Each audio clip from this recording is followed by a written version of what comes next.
Olá, seja muito bem-vindo a mais um vídeo aqui no nosso canal.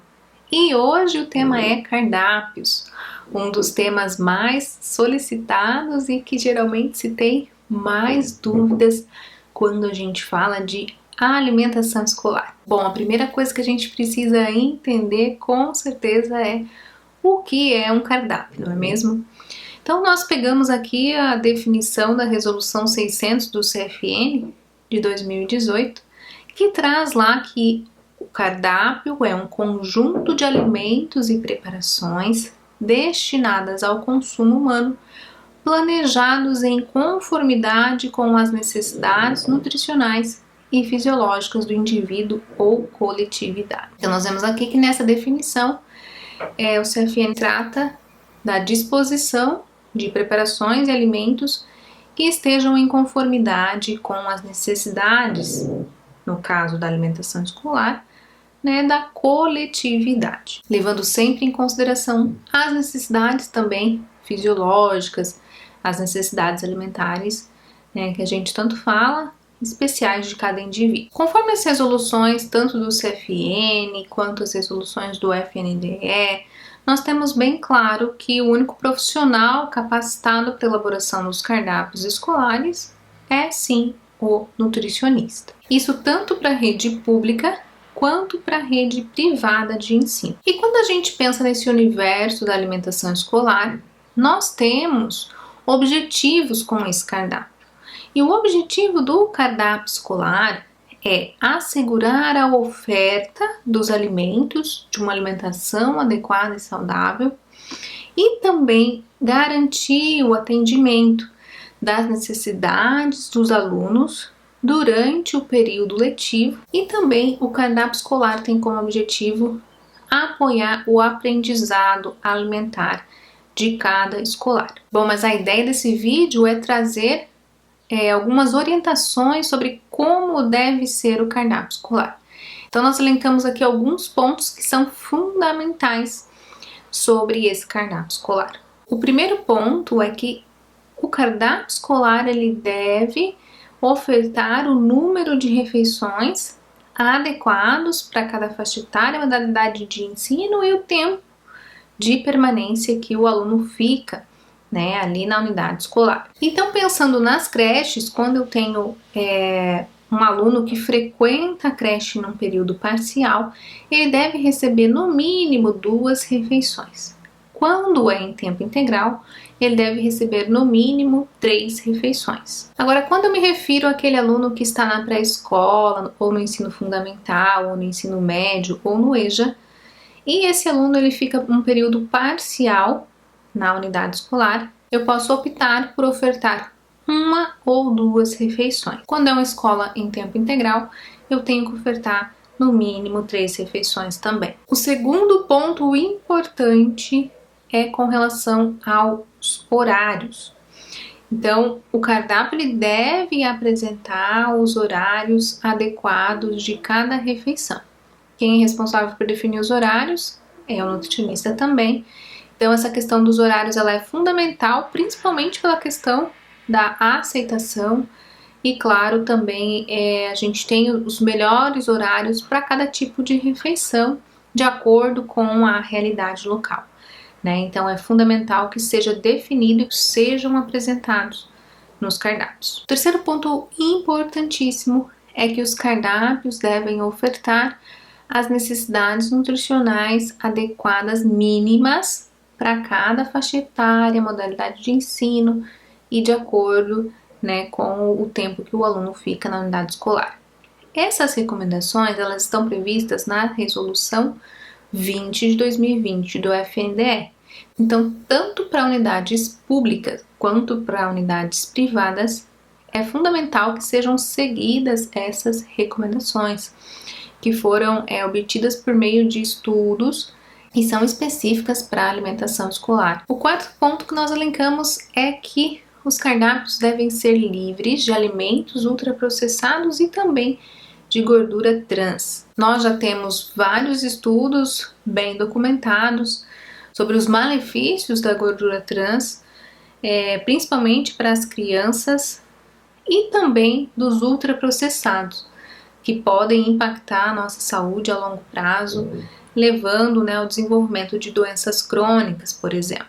Portanto, como o cardápio ele é uma forma de promoção de saúde, uma forma de ensinar os alunos, esse tipo de alimento não deve compor os cardápios escolares. Lembrando que na Resolução 6 de 2020 do FNDE, nós também temos uma lista de alimentos ultraprocessados que são proibidos, como, por exemplo, refrigerante, chocolates, gelatina, temperos em pó com glutamato monossódico, por exemplo, dentre outros alimentos ultraprocessados. O quinto ponto: todo o cardápio para os alunos menores de 3 anos deve ser isento de açúcares, qualquer tipo de açúcar, né? Seja açúcar refinado, mascavo, demerara, seja também os açúcares escondidos, seja os adoçantes também,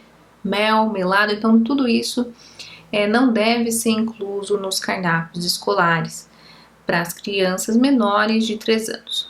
Nós temos aqui um vídeo também no nosso canal que nós falamos mais sobre essa questão do açúcar, motivos pelos quais você também deve apoiar essa causa. Vou deixar para vocês aqui um card para vocês assistirem depois esse vídeo, que é bem importante, a compreensão, né, dos motivos pelos quais a gente não deve ofertar açúcar para as crianças menores de 3 anos. O sexto ponto fundamental dos cardápios escolares é que os cardápios devem ter como base os alimentos in natura e minimamente processados. Se nós já tivermos essa premissa durante a elaboração dos cardápios, muitas das outras dos outros pontos importantes que nós fomos elencando aqui já vão ser contemplados automaticamente. Bom, e na Resolução 6 de 2020 do FNDE, eles trouxeram também uma recomendação da quantidade de frutas, legumes e verduras que deve ser contemplado nesses cardápios de forma semanal. Então este também é um bom parâmetro, né, para verificar se o seu cardápio está tendo como base ou não esse tipo, né, de alimento. Nós aqui no Instituto sempre frisamos a importância da inclusão de frutas e verduras, vegetais, todos os dias nos cardápios. Contudo, na resolução, eles trazem uma recomendação mínima, né, do que deve ser ofertado.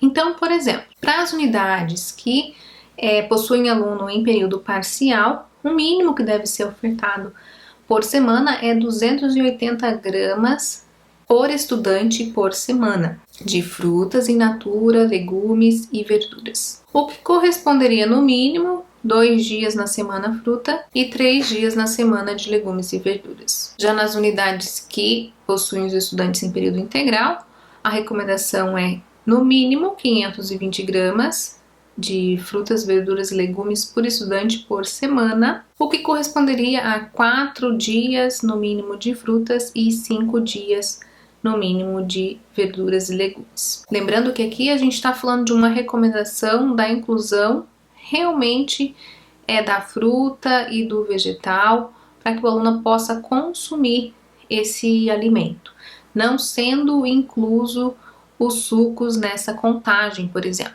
O sétimo ponto muito importante, que às vezes a gente não vê por aí, é que todo cardápio escolar deve conter as informações nutricionais de energia, macro e micronutrientes, sendo que os micronutrientes são obrigatórios para as creches, sendo estes a vitamina A, a vitamina C, o cálcio e o ferro. E outra coisa muito importante é que tem que conter, além das informações nutricionais, também a assinatura do nutricionista responsável técnico. Outro ponto fundamental dos cardápios escolares é a variabilidade dos alimentos.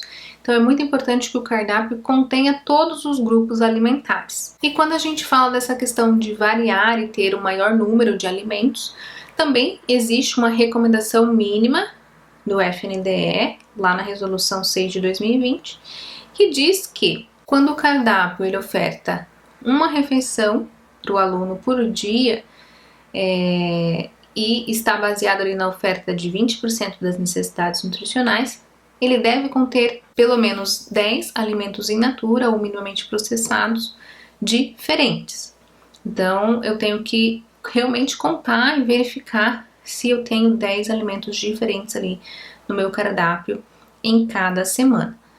Sendo que não vale eu ter o mesmo alimento em preparações diferentes, certo? Eu tenho que ter realmente alimentos diferentes ao longo ali da semana. Já quando eu tenho, né, um cardápio que oferta 2 refeições, atingindo ali no mínimo 30% das necessidades nutricionais no período parcial, eu tenho que ter no mínimo 14 alimentos in natura ou minimamente processados ao longo da semana. E quando tem aquele cardápio pro ensino integral, com 3 ou mais refeições, eu devo ter pelo menos 23 alimentos in natura ou minimamente processados por semana no meu cardápio. Agora vamos para o 9º ponto que nós elencamos aqui. Bom, os cardápios eles devem ofertar pelo menos 4 dias na semana o ferro M e 3 dias na semana ter fontes de alimentos com vitamina A. Isso porque ainda no nosso país nós temos muitas crianças com carências tanto de ferro quanto de vitamina A. Portanto, o cardápio deve priorizar essas fontes de alimentos, tanto de vitamina A quanto de ferro, né, 3 e 4 vezes na semana, respectivamente. Isso porque a gente sabe da importância desses micronutrientes para o desenvolvimento adequado infantil, desenvolvimento cognitivo também. E o 10º ponto, não que seja o menos importante, essa lista não está por ordem de prioridade ou importância, tá? O 10º ponto está relacionado com o resgate dos hábitos locais e a valorização dos alimentos regionais. Então é fundamental que no cardápio nós tenhamos preparações que muitas vezes já estão sendo perdidas e esquecidas por essas novas gerações, né? E também é importante a gente incluir os alimentos que nós temos na região, né? Principalmente quando a gente fala de frutas, verduras, né? Então verificar realmente o que é local, priorizar o que é regional, que a gente vai estar valorizando tanto a nossa cultura quanto, né, os agricultores, e também a gente sabe que vai estar agregando um valor nutricional melhor nos nossos cardápios. Bom, para finalizar esse vídeo, eu espero que você tenha gostado, né, desses 10 pontos que nós elencamos aqui, que eles auxiliem você na elaboração dos seus cardápios também. Mas, para finalizar, eu vou fazer um resumão, né, de todos esses 10 pontos. Então, resumindo tudo isso, o cardápio escolar ele deve ser composto em sua base de alimentos in natura ou minimamente processados. Não deve conter alimentos ultraprocessados, nem alimentos com gordura trans, e também não deve conter açúcar no cardápio dos alunos menores de 3 anos. O cardápio deve ser o mais variado possível, ser um cardápio colorido, diversificado, evitando a monotonia alimentar e possibilitando que os alunos conheçam os diferentes tipos de frutas, vegetais, verduras e legumes, por exemplo. E também, se nós sabemos que nós temos um cardápio variado, nós vamos conseguir atingir as necessidades nutricionais mínimas que nós precisamos, tanto dos macro quanto dos micronutrientes. E o cardápio ele sempre deve ter como objetivo, além de ofertar, né, esses alimentos saudáveis e adequados, ter o objetivo de estimular o desenvolvimento, o aprendizado de hábitos alimentares saudáveis. Então, se nós temos esse objetivo também, todos os 10 pontos que nós elencamos aqui, com certeza vão estar contemplados no seu cardápio escolar. Bom, conta aqui nos comentários como que é os cardápios escolares que você conhece ou da unidade que você atua. Tem algum desses pontos que está faltando aí nos seus cardápios? Bom, espero que você tenha gostado do vídeo, deixe aqui o seu joinha, lembre-se de se inscrever também no nosso canal, ok? Nos vemos no próximo vídeo. Um grande abraço!